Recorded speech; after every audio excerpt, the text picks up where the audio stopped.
श्री शिवाय नमस्तुभ्यम। आज की कथा में आप सभी भक्तों का हार्दिक स्वागत है। भगवान भोलेनाथ और माता पार्वती आपकी समस्त मनोकामनाओं को पूर्ण करें। इससे पहले के सभी अध्याय सुनने के लिए, वीडियो को लाइक और कमेंट्स करने के लिए आप सभी भक्तों का बहुत बहुत आभार। और अब भगवान भोलेनाथ का ध्यान करके आज की पावन कथा का प्रारंभ करते हैं।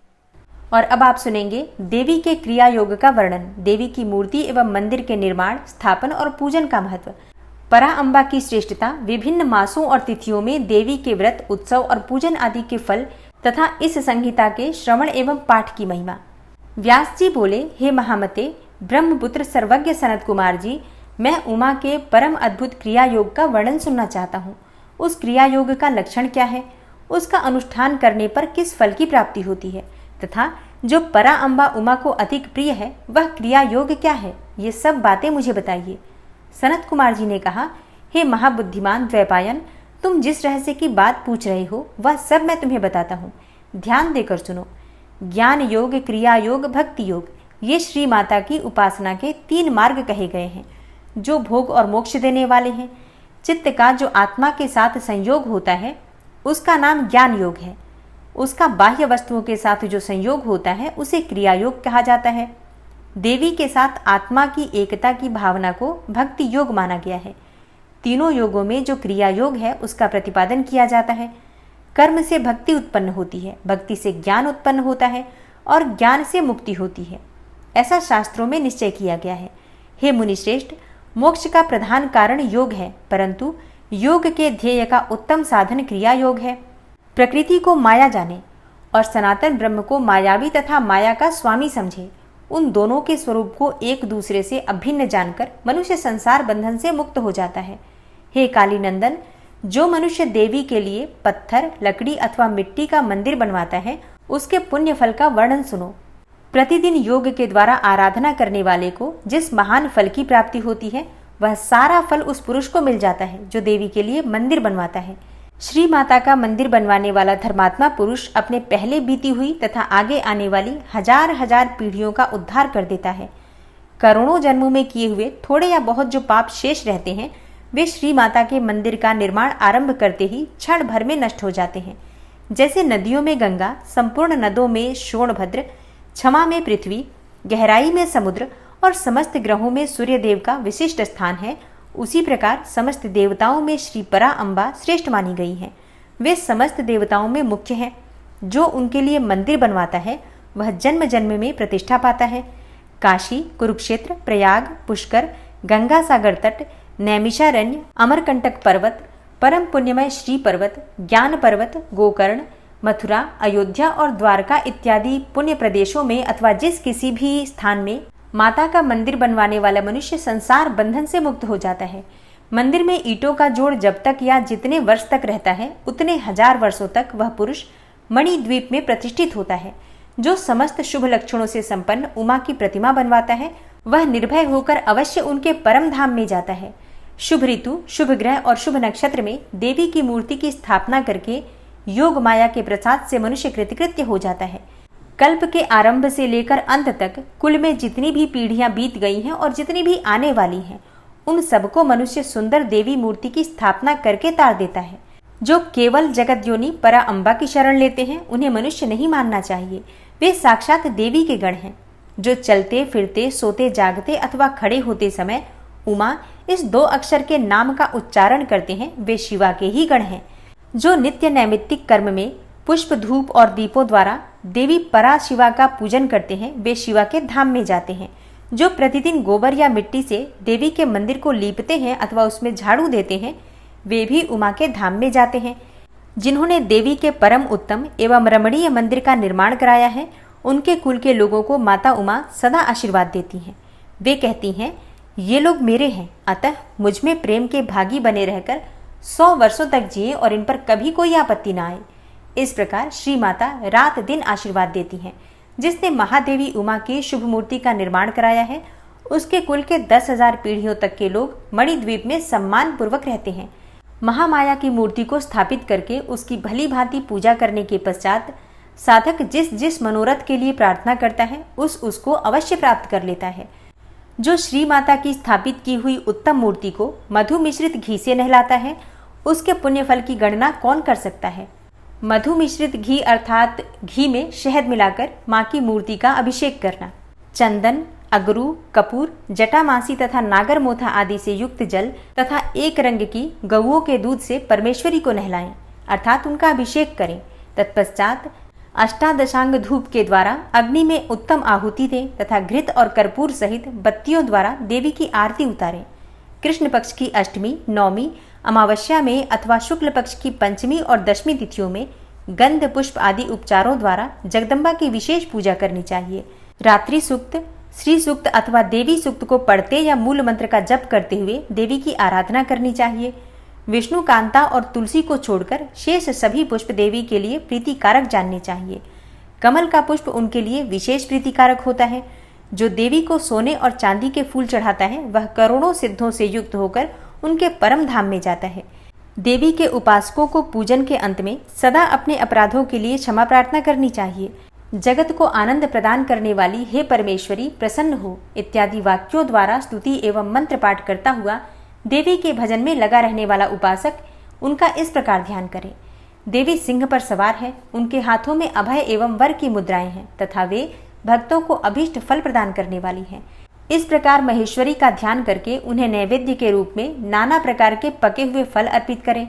जो परात्मा शंभु शक्ति का नैवेद्य भक्षण करता है वह मनुष्य अपने सारे पाप पंक को धोकर निर्मल हो जाता है। जो चैत्र शुक्ला तृतीया को भवानी की प्रसन्नता के लिए व्रत करता है वह जन्म मरण के बंधन से मुक्त होकर परम पद को प्राप्त करता है। अच्छा, चैत्र शुक्ला तृतीया मतलब नवरात्रि में जो चैत्र मास की नवरात्रि में तृतीया तिथि आती है उस दिन भवानी की प्रसन्नता के लिए व्रत करना चाहिए। अगर हम व्रत करते हैं तो जन्म मरण के चक्र से, जन्म मरण के बंधन से मुक्ति मिल जाती है और परम पद की प्राप्ति होती है। विद्वान पुरुष इस तृतीया को दोलोत्सव करे, उसमें शंकर सहित जगदम्बा उमा की पूजा करे। फूल, कुमकुम, वस्त्र, कपूर, अगरू, चंदन, धूप, दीप, नैवेद्य, पुष्पहार तथा अन्य गंध द्रव्यों द्वारा शिव सहित सर्व कल्याणकारिणी महामाई महेश्वरी श्री गौरी देवी का पूजन करके उन्हें झूले में झुलाए। जो प्रतिवर्ष नियम पूर्वक उक्त तिथि को देवी का व्रत और दोलोत्सव करता है उसे शिवा देवी संपूर्ण अभिष्ट प्रदान करती हैं। अच्छा, इस अध्याय में सारी जो विशेष तिथियां होती हैं माँ दुर्गा के पूजा की, उन तिथियों के बारे में वर्णन किया गया है। तो आप चाहें तो कॉपी पेन लेकर रखें, नोट कर सकते हैं सभी तिथियों को और समय समय पर उनकी पूजा आराधना जो भी उपाय इसमें बताया गया है वो आप कर सकते हैं। सनत कुमार जी आगे कहते हैं, वैशाख मास के शुक्ल पक्ष में जो अक्षय तृतीया तिथि आती है उसमें आलस्य रहित होकर जो जगदम्बा का व्रत करता है तथा बेला, मालती, चंपा, जपा अर्थात उड़हुल, बंदूक अर्थात दोपहरिया और कमल के फूलों से शंकर सहित गौरी देवी जी की पूजा करता है वह करोड़ों जन्मों में किए गए मानसिक, वाचिक और शारीरिक पापों का नाश करके धर्म, अर्थ, काम और मोक्ष इन चारों पुरुषार्थों को अक्षय रूप में प्राप्त कर लेता है। ज्येष्ठ शुक्ला तृतीया को व्रत करके जो अत्यंत प्रसन्नता के साथ महेश्वरी का पूजन करता है उसके लिए कुछ भी असाध्य नहीं होता। आषाढ़ मास के शुक्ल पक्ष की तृतीया को अपने वैभव के अनुसार रथोत्सव करे। यह उत्सव देवी को अत्यंत प्रिय है। पृथ्वी को रथ समझे, चंद्रमा और सूर्य को उसके पहिए जाने, वेदों को घोड़े और ब्रह्मा जी को सारथी माने। इस भावना से मणि जटित रथ की कल्पना करके उसे पुष्पमालाओं से सुशोभित करें। फिर उसके भीतर शिवा देवी को विराजमान करें। तत्पश्चात बुद्धिमान पुरुष यह भावना करे कि परा अम्बा उमा देवी संपूर्ण जगत की रक्षा के लिए उसकी देखभाल करने के निमित्त रथ के भीतर बैठी हैं। जब रथ धीरे धीरे चले तब जय जयकार करते हुए प्रार्थना करे, हे देवी, हे दीन वत्सले, हम आपकी शरण में आए हैं, आप हमारी रक्षा कीजिए। इन वाक्यों के द्वारा देवी को संतुष्ट करें और यात्रा के समय नाना प्रकार के बाजे बजवाएं। ग्राम या नगर की सीमा के अंत तक रथ को ले जाकर वहां उस रथ पर देवी की पूजा करें और नाना प्रकार के स्तोत्रों से उनकी स्तुति करके फिर उन्हें वहां से अपने घर ले आएं। तदनंतर सैकड़ों बार प्रणाम करके जगदम्बा से प्रार्थना करें। जो विद्वान इस प्रकार देवी का पूजन, व्रत एवं रथोत्सव करता है वह इस लोक में संपूर्ण भोगों का उपभोग करके अंत में देवी के धाम को जाता है। श्रावण और भाद्रपद मास की शुक्ला तृतीया को जो विधि पूर्वक अम्बा का व्रत और पूजन करता है वह इस लोक में पुत्र, पौत्र एवं धन आदि से संपन्न होकर सुख भोगता है और अंत में सब लोकों से ऊपर विराजमान उमा लोक में जाता है। आश्विन मास के शुक्ल पक्ष में नवरात्र व्रत करना चाहिए। उसके करने पर संपूर्ण कामनाएं सिद्ध हो ही जाती हैं, इसमें संशय ही नहीं है। इस नवरात्र व्रत के प्रभाव का वर्णन करने में चतुरानन ब्रह्मा, पंचानन महादेव तथा षडानन कार्तिकेय भी समर्थ नहीं है, फिर दूसरा कौन समर्थ हो सकता है। हे मुनिश्रेष्ठ, नवरात्र व्रत का अनुष्ठान करके विरत के पुत्र राजा सुरथ ने अपने खोए हुए राज्य को प्राप्त कर लिया। अयोध्या के बुद्धिमान नरेश ध्रुव संधि कुमार सुदर्शन ने इस नवरात्र के प्रभाव से ही राज्य प्राप्त किया, जो पहले उनके हाथ से छिन गया था। इस व्रतराज का अनुष्ठान और महेश्वरी की आराधना करके समाधि वैश्य संसार बंधन से मुक्त होकर मोक्ष के भागी हुए थे।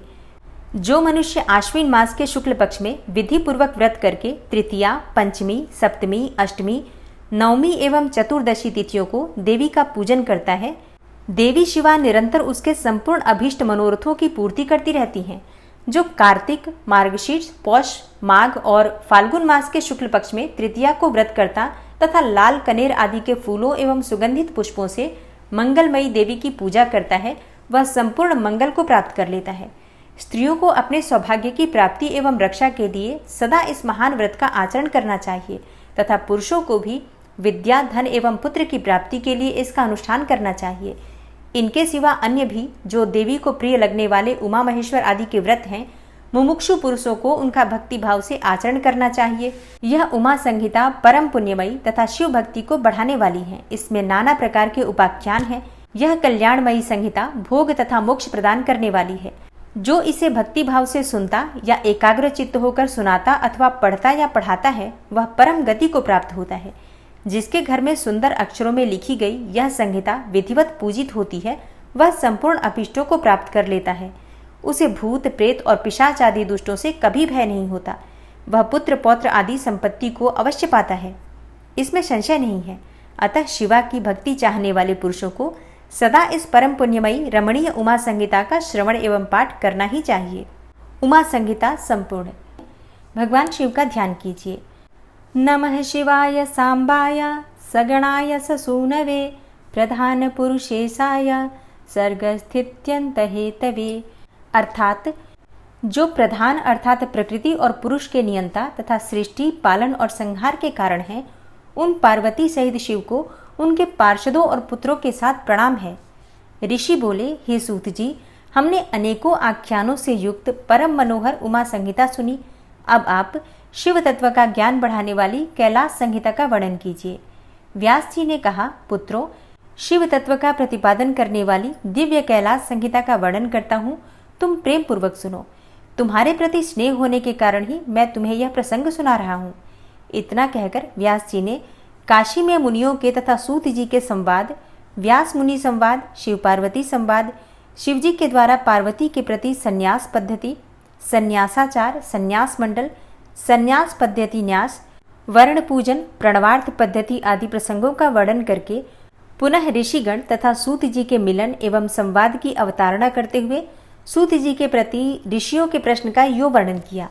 ऋषि बोले, महाभाग सूत जी, आप हमारे श्रेष्ठ गुरु हैं, अतः यदि आपका हम पर अनुग्रह हो तो हम आपसे एक प्रश्न पूछते हैं। श्रद्धालु शिष्यों पर आप जैसे गुरुजन सदा स्नेह रखते हैं। इस बात को आपने इस समय हमें प्रत्यक्ष दिखा दिया। हे मुने, विरजा होम के समय पहले आपने जो वामदेव का मत सूचित किया था, उसे हमने विस्तार पूर्वक नहीं सुना। अब हम बड़े आदर और श्रद्धा के साथ उसे सुनना चाहते हैं। हे कृपा सिंधो, आप प्रसन्नता पूर्वक उसका वर्णन करें। ऋषियों की यह बात सुनकर सूत जी के शरीर में रोमांच हो आया। उन्होंने गुरु के भी परम उत्कृष्ट गुरु महादेव जी को, त्रिभुवन जननी महादेवी उमा को तथा गुरु व्यास को भी भक्तिपूर्वक नमस्कार करके मुनियों को आह्लादित करते हुए गंभीर वाणी में इस प्रकार कहा। सूत जी बोले, हे मुनियों, तुम्हारा कल्याण हो, तुम सब लोग सदा सुखी रहो। महाभाग महात्माओं, तुम भगवान शिव के भक्त तथा दृढ़ता पूर्वक व्रत का पालन करने वाले हो, यह निश्चित रूप से जानकर ही मैं तुम लोगों के समक्ष इस विषय का प्रसन्नता पूर्वक वर्णन करता हूँ। ध्यान देकर सुनो।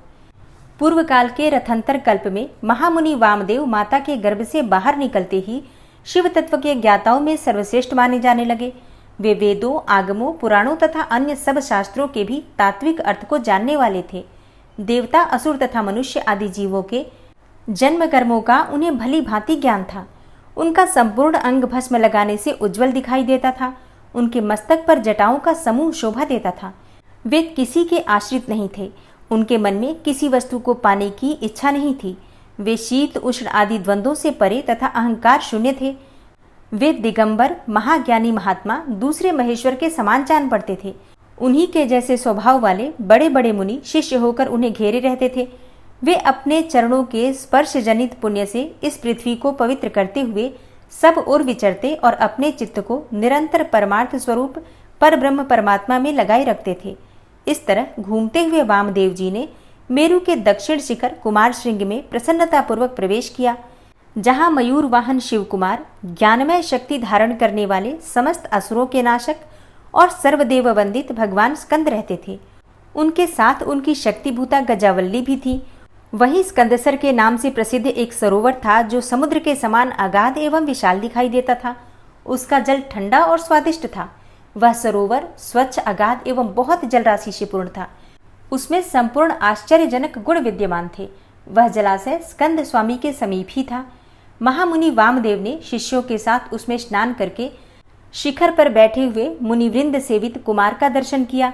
वे उगते हुए सूर्य के समान तेजस्वी थे। मोर उनका श्रेष्ठ वाहन था। उनके 4 भुजाएं थी। सभी अंगों से उदारता सूचित होती थी। मुकुट आदि उनकी शोभा बढ़ा रहे थे। रत्नभूत 2 शक्तियां उनकी उपासना करती थी। उन्होंने अपने चारों हाथों में क्रमशः शक्ति, कुक्कुट, वर और अभय धारण कर रखे थे। स्कंद का दर्शन और पूजन करके उन मुनीश्वर ने बड़ी भक्ति से उनका स्तवन आरंभ किया। वामदेव बोले, जो प्रणव के वाच्यार्थ, प्रणवार्थ के प्रतिपादक, प्रणवाक्षर रूप बीज से युक्त तथा प्रणव रूप है, उन आप स्वामी कार्तिकेय को बारंबार नमस्कार है। वेदांत के अर्थभूत ब्रह्म ही जिनका स्वरूप है, जो वेदांत का अर्थ करते हैं, वेदांत के अर्थ को जानते हैं और नित्य विदित हैं, उन स्कंद स्वामी को बारंबार नमस्कार है। समस्त प्राणियों के हृदय गुफा में प्रतिष्ठित गुह को नमस्कार है, जो स्वयं गुह्य है, जिनका रूप गुह्य है तथा जो गुह्य शास्त्रों के ज्ञाता हैं, उन स्वामी कार्तिकेय को नमस्कार है। हे प्रभु, आप अणु से भी अत्यंत अणु और महान से भी परम महान हैं। कारण और कार्य अथवा भूत और भविष्य के भी ज्ञाता हैं। आप परमात्मा स्वरूप को नमस्कार है। आप स्कंद हैं। स्कंदन ही आपका रूप है। आप सूर्य और अरुण के समान तेजस्वी हैं। पारिजात की माला से सुशोभित मुकुट आदि धारण करने वाले आप स्कंद स्वामी को सदा नमस्कार है। आप शिव के शिष्य और पुत्र हैं। शिव अर्थात कल्याण देने वाले हैं। शिव को प्रिय है तथा शिवा और शिव दोनों के लिए आनंद की निधि हैं। आपको नमस्कार है। आप गंगा जी के बालक, कृत्तिकाओं के कुमार, भगवती उमा के पुत्र तथा सरकंडी के वन में शयन करने वाले हैं। आप महाबुद्धिमान देवता को नमस्कार है। षडक्षर मंत्र आपका शरीर है। आप 6 प्रकार के अर्थ का विधान करने वाले हैं। आपका रूप 6 मार्गों से परे है। आप सरानन को बारंबार नमस्कार है। द्वादशात्मन आपके 12 विशाल नेत्र और 12 उठी हुई भुजाएं हैं। उन भुजाओं में आप 12 आयुध धारण करते हैं। आपको नमस्कार है। आप चतुर्भुज रूपधारी, शांत तथा चारों भुजाओं में क्रमशः शक्ति, कुक्कुट, वर और अभय धारण करते हैं। आप असुर विदारण देव को नमस्कार है। आपका वक्षस्थल गजावल्ली के कूचों से लगे हुए कुमकुम से अंकित है। अपने छोटे भाई गणेश जी की आनंदमयी महिमा सुनकर आप मन ही मन आनंदित होते हैं। आपको नमस्कार है। ब्रह्मा आदि देवता, मुनि और किन्नर गणों से गाई जाने वाली गाथा विशेष के द्वारा जिनके पवित्र कीर्ति धाम का चिंतन किया जाता है, उन आप स्कंद को नमस्कार है। देवताओं के निर्मल किरीट को विभूषित करने वाली पुष्पमालाओं से आपके मनोहर चरणार बिंदों की पूजा की जाती है। आपको नमस्कार है। जो वामदेव द्वारा वर्णित इस दिव्य स्कंद स्तोत्र का पाठ या श्रवण करता है, वह परम गति को प्राप्त होता है। यह स्तोत्र बुद्धि को बढ़ाने वाला, शिव भक्ति की वृद्धि करने वाला, आयु, आरोग्य तथा धन की प्राप्ति कराने वाला और सदा संपूर्ण अभिष्ट को देने वाला है। वामदेव ने इस प्रकार देव सेनापति भगवान स्कंद की स्तुति करके 3 बार उनकी परिक्रमा की और पृथ्वी पर दंड की भांति गिरकर नतमस्तक होकर बारंबार साष्टांग प्रणाम और परिक्रमा करने के अनंतर वे विनीत भाव से उनके पास खड़े हो गए। वामदेव जी के द्वारा किए गए इस परमार्थ रूप स्तोत्र को सुनकर महेश्वर पुत्र भगवान स्कंद बड़े प्रसन्न हुए। उस समय वे महासेन वामदेव जी से बोले, हे मुने, मैं तुम्हारी की हुई पूजा, स्तुति और भक्ति से तुम पर बहुत प्रसन्न हूँ। तुम्हारा कल्याण हो। आज मैं तुम्हारा कौन सा प्रिय कार्य सिद्ध करूं? तुम योगियों में प्रधान, सर्वथा परिपूर्ण और निष्प्रिय हो। इस जगत में कोई ऐसी वस्तु नहीं है जिसके लिए तुम जैसे वितराग महर्षि याचना करें। तथापि धर्म की रक्षा और संपूर्ण जगत पर अनुग्रह करने के लिए तुम जैसे साधु संत भूतल पर विचरते रहते हैं। हे ब्राह्मण, यदि इस समय मुझसे कुछ सुनना हो तो कहो, मैं लोक पर अनुग्रह करने के लिए उस विषय का वर्णन करूंगा। स्कंद की वह बात सुनकर महामुनि वामदेव ने विनयावनत होकर मेघ के समान गंभीर वाणी में कहा।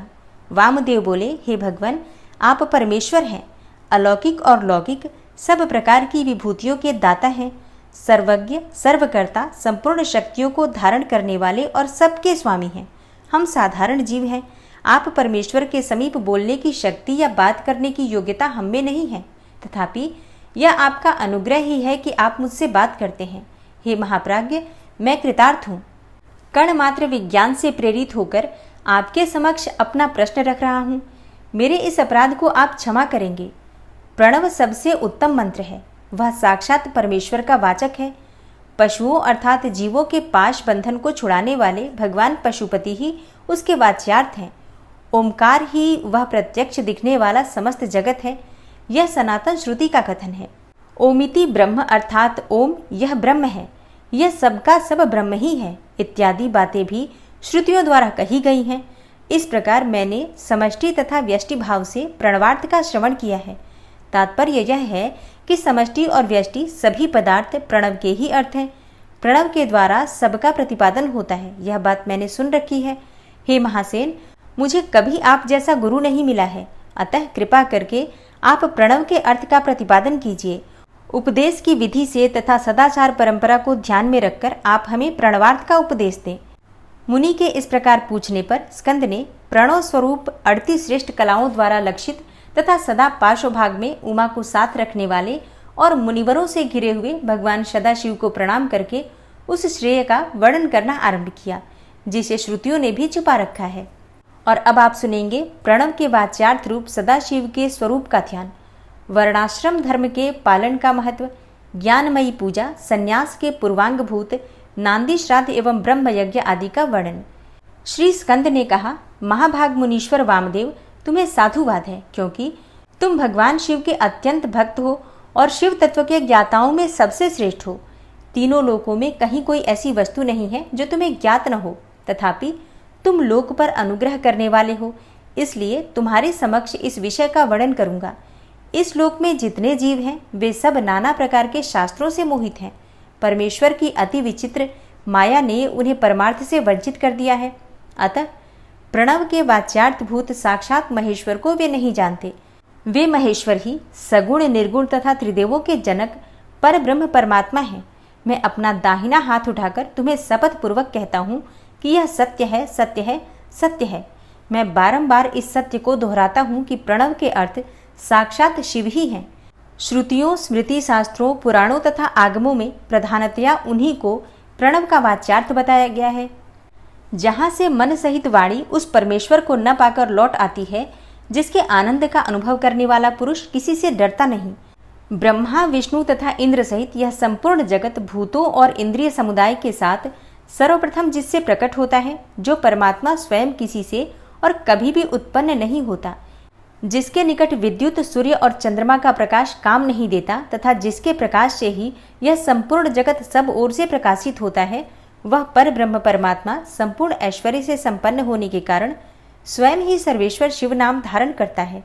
हृदयाकाश के भीतर विराजमान जो भगवान शंभु मुमुक्षु पुरुषों के ध्येय हैं, जो सर्वव्यापी प्रकाशात्मा, भास स्वरूप एवं चिन्मय हैं, जिन परम पुरुष की पराशक्ति शिवा भक्ति भाव से सुलभ मनोहरा, निर्गुण, अपने गुणों से ही निगूढ़ और निष्कल हैं, उन परमेश्वर के 3 रूप हैं, स्थूल, सूक्ष्म और इन दोनों से परे।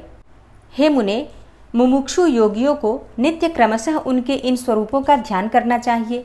वे शंभु, निष्कल, संपूर्ण देवताओं के सनातन आदिदेव, ज्ञान, क्रिया, स्वभाव एवं परमात्मा कहे जाते हैं। उन देवाधिदेव की साक्षात मूर्ति सदाशिव हैं। ईशानादि 5 मंत्र उनके शरीर हैं। वे महादेव जी पंचकला रूप हैं। उनकी अंग कांति शुद्ध स्फटिक के समान उज्जवल है। वे सदा प्रसन्न रहने वाले तथा शीतल आभा से युक्त हैं। उन प्रभु के 5 मुख, 10 भुजाएं और 15 नेत्र हैं। ईशान मंत्र उनका मुकुट मंडित मस्तक है। तत्पुरुष मंत्र उन पुरातन प्रभु का मुख है। अघोर मंत्र हृदय है। वामदेव मंत्र गुह्य प्रदेश है तथा सद्योजात मंत्र उनके पैर हैं। इस प्रकार वे पंच मंत्र रूप हैं। वे ही साक्षात साकार और निराकार परमात्मा हैं। सर्वज्ञता आदि 6 शक्तियां उनके शरीर के 6 अंग हैं। वे शब्दादि शक्तियों से स्फुरित हृदय कमल के द्वारा सुशोभित हैं। वाम भाग में मनोन्मनी नामक अपनी शक्ति से विभूषित हैं। अब मैं मंत्र आदि 6 प्रकार के अर्थों को प्रकट करने के लिए जो अर्थोपन्यास की पद्धति है उसके द्वारा प्रणव के समष्टि और व्यष्टि संबंधी भावार्थ का वर्णन करूंगा, परंतु पहले उपदेश का क्रम बनाना उचित है, इसलिए उसी को सुनो। हे मुने, इस मानव लोक में 4 वर्ण प्रसिद्ध हैं। उनमें से जो ब्राह्मण, क्षत्रिय और वैश्य हैं, ये 3 वर्ण हैं। उन्हीं का वैदिक आचार से संबंध है। त्रैवर्णिकों की सेवा ही जिनके लिए सारभूत धर्म है, उन शूद्रों का वेदाध्ययन में अधिकार नहीं है। यदि सब त्रैवर्णिक अपने अपने आश्रम धर्म के पालन में हार्दिक अनुराग के साथ लगे हों, तो उनका ही श्रुतियों और स्मृतियों में प्रतिपादित धर्म के अनुष्ठान में अधिकार है, दूसरे का कदापि नहीं। श्रुति और स्मृति में प्रतिपादित कर्म का अनुष्ठान करने वाला पुरुष अवश्य सिद्धि को प्राप्त होगा। यह बात वेदोक्त मार्ग को दिखाने वाले परमेश्वर ने स्वयं कही है। वर्ण धर्म और आश्रम धर्म के पालन जनित पुण्य से परमेश्वर का पूजन करके बहुत से श्रेष्ठ मुनि उनके सायुज्य को प्राप्त हो गए हैं। ब्रह्मचर्य के पालन से ऋषियों की, यज्ञ कर्मों के अनुष्ठान से देवताओं की तथा संतानोत्पादन से पितरों की तृप्ति होती है, ऐसा श्रुति ने कहा है। इस प्रकार ऋषि ऋण, देव ऋण तथा पितृ ऋण, इन तीनों से मुक्त होकर वानप्रस्थ आश्रम में प्रविष्ट होकर मनुष्य शीत उष्ण तथा सुख दुख आदि द्वंद्वों को सहन करते हुए जितेंद्रिय, तपस्वी और मिताहारी होकर यम नियम आदि योग का अभ्यास करे, जिससे बुद्धि निश्चल तथा अत्यंत दृढ़ हो जाए। इस प्रकार क्रमशः अभ्यास करके शुद्ध चित्त हुआ पुरुष संपूर्ण कर्मों का संन्यास कर दे। समस्त कर्मों का संन्यास करने के पश्चात ज्ञान के समादर में तत्पर रहे। ज्ञान के समादर को ही ज्ञानमयी पूजा कहते हैं। वह पूजा जीव की साक्षात शिव के साथ एकता का बोध कराकर जीवन मुक्ति रूप फल देने वाली है। यतियों के लिए इस पूजा को सर्वोत्तम तथा निर्दोष समझना चाहिए। हे महाप्राज्ञ, तुम पर स्नेह होने के कारण लोकानुग्रह की कामना से मैं उस पूजा की विधि बता रहा हूँ, सावधान होकर सुनो। साधक को चाहिए कि वह संपूर्ण शास्त्रों के तत्वार्थ के ज्ञाता, वेदांत ज्ञान के पारंगत तथा बुद्धिमानों में श्रेष्ठ आचार्य की शरण में जाए। उत्तम बुद्धि से युक्त एवं चतुर साधक आचार्य के समीप जाकर विधि पूर्वक दंड प्रणाम आदि के द्वारा उन्हें यत्न पूर्वक संतुष्ट करे। फिर गुरु की आज्ञा लेकर वह 12 दिनों तक केवल दूध पीकर रहे। तदनंतर शुक्ल पक्ष की चतुर्थी या दशमी को प्रातःकाल विधिवत स्नान करके शुद्ध चित्त हुआ विद्वान साधक नित्य कर्म करके गुरु को बुलाकर शास्त्रोक्त विधि से नांदी श्राद्ध करे। नांदी श्राद्ध में विश्व देवों की संज्ञा सत्य और वसु बताई गई है। प्रथम देव श्राद्ध में नांदी मुख देवता ब्रह्मा, विष्णु और महेश कहे गए हैं। दूसरे ऋषि श्राद्ध में उन्हें ब्रह्मर्षि, देवर्षि तथा राजर्षि कहा गया है। तीसरे दिव्य श्राद्ध में उनकी वसु, रुद्र और आदित्य संज्ञा बताई गई है। चौथे मनुष्य श्राद्ध में सनक आदि 4 मुनीश्वर ही नांदी मुख देवता हैं। 5वें भूत श्राद्ध में 5 महाभूत, नेत्र आदि 11 इंद्रिय समूह तथा जरायुज आदि चतुर्विध प्राणी समुदाय नांदी मुख माने गए हैं। छठे पितृ श्राद्ध में पिता, पितामह और प्रपितामह ये 3 नांदी मुख देवता हैं। 7वें मातृ श्राद्ध में माता, पितामही और प्रपितामही, इन तीनों को नांदी मुख देवता बताया गया है तथा 8वें आत्म श्राद्ध में आत्मा, पिता, पितामह और प्रपितामह ये 4 नांदी मुख देवता कहे गए हैं। माता महात्मक श्राद्ध में मातामह, प्रमातामह और वृद्ध प्रमातामह ये 3 नांदी मुख देवता सपत्नीक बताए गए हैं। प्रत्येक श्राद्ध में 2-2 ब्राह्मण करके जितने ब्राह्मण आवश्यक हों उनको आमंत्रित करें और स्वयं यत्न पूर्वक आचमन करके पवित्र होकर उन ब्राह्मणों के पैर धोएं। उस समय इस प्रकार कहे, जो समस्त संपत्ति की प्राप्ति में कारण आई हुई आपत्ति के समूह को नष्ट करने के लिए धूमकेतु अर्थात अग्नि रूप तथा अपार संसार सागर से पार लगाने के लिए सेतु के समान है, वे ब्राह्मणों की चरण धूलियां मुझे पवित्र करें। जो आपत्ति रूपी घने अंधकार को दूर करने के लिए सूर्य, अभीष्ट अर्थ को देने के लिए कामधेनु तथा समस्त तीर्थों के जल से पवित्र मूर्तियां हैं, वे ब्राह्मणों की चरण धूलियां मेरी रक्षा करें। ऐसा कहकर पृथ्वी पर दंड की भांति पड़कर साष्टांग प्रणाम करें। तत्पश्चात पूर्वाभिमुख बैठकर भगवान शंकर के युगल चरणार विंदों का चिंतन करते हुए दृढ़तापूर्वक आसन ग्रहण करें। हाथ में पवित्री लेकर शुद्ध होकर नूतन यज्ञोपवीत धारण करके 3 बार प्राणायाम करें। तदनंतर तिथि आदि का स्मरण करके इस तरह संकल्प करें, मेरे संन्यास का अंगभूत जो पहले विश्व देव का पूजन, फिर देवादि अष्टविधि श्राद्ध तथा अंत में मातामह श्राद्ध है, उसे आप लोगों की आज्ञा लेकर मैं पार्वण की विधि से संपन्न करूंगा। ऐसा संकल्प करके आसन के लिए दक्षिण दिशा से आरंभ करके उत्तरोत्तर कुशों का त्याग करें। तत्पश्चात आचमन करके खड़ा होकर वर्णक्रम का आरंभ करें। अपने हाथ में पवित्री धारण करके 2 ब्राह्मणों के हाथों का स्पर्श करते हुए इस प्रकार कहें, हम विश्वदेव श्राद्ध के लिए आप दोनों का वर्ण करते हैं।